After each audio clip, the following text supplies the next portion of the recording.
It was a whole process, but it was definitely worth it. Eisenhower Elementary School teacher Rachel Treiser is loading up and heading out. She's visiting all 19 of her students, bringing their classroom supplies. My trunk is packed with all their stuff. She's also packing a surprise.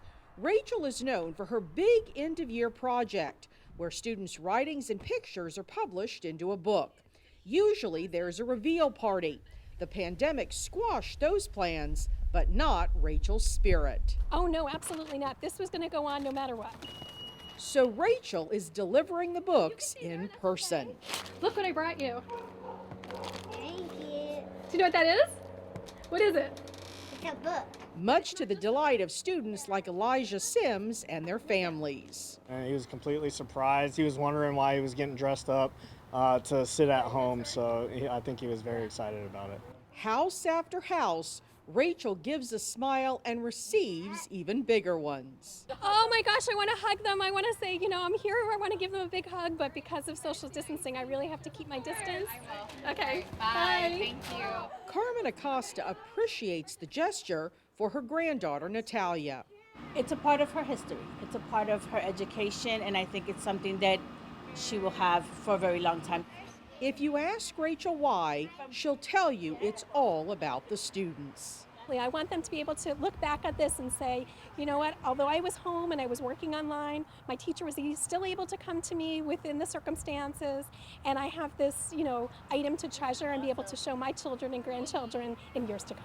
This is awesome. In Pinellas County, Laurie, Davison, Spectrum, Bay News 9.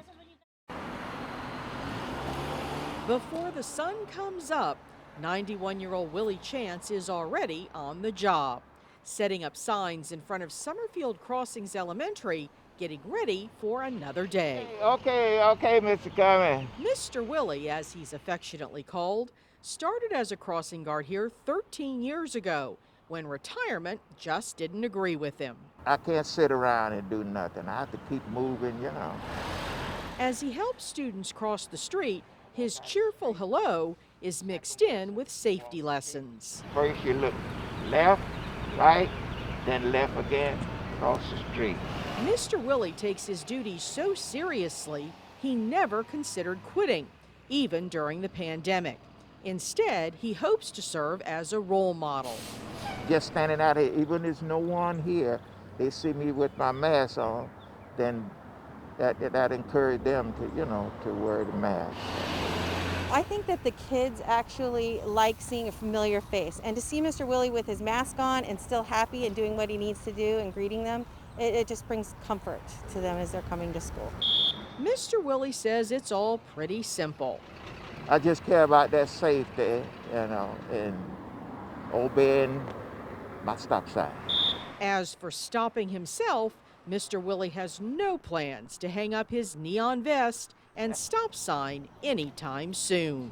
As long as the good Lord allows me to get up in the morning and I be in my right mind, and I feel good.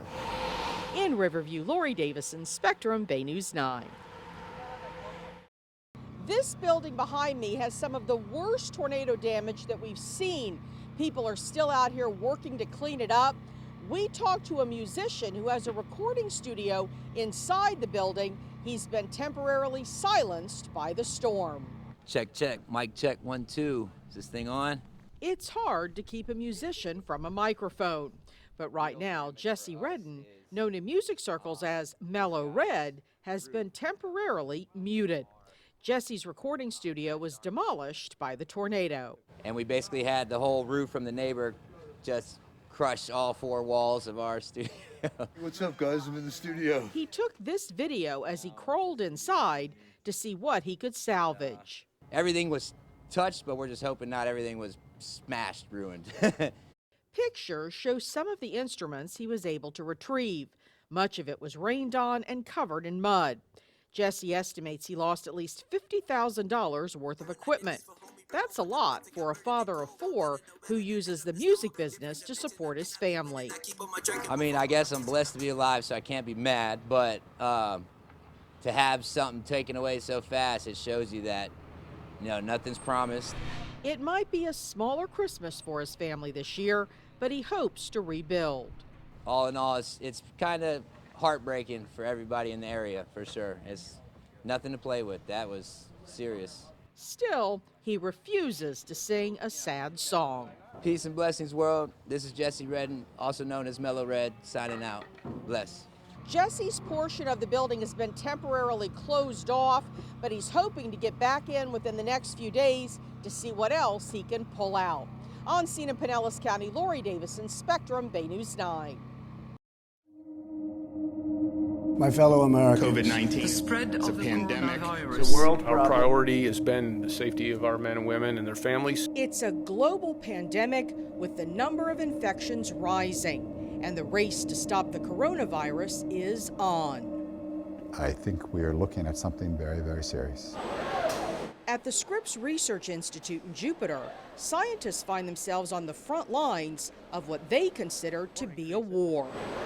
Yeah, this is certainly the most urgent thing we've ever worked on in our career. Dr. Michael Farzan and his team are working to develop drugs, therapies, and a vaccine for the coronavirus. The truth is, except for the absolute urgency here, this is a relatively easy virus to combat.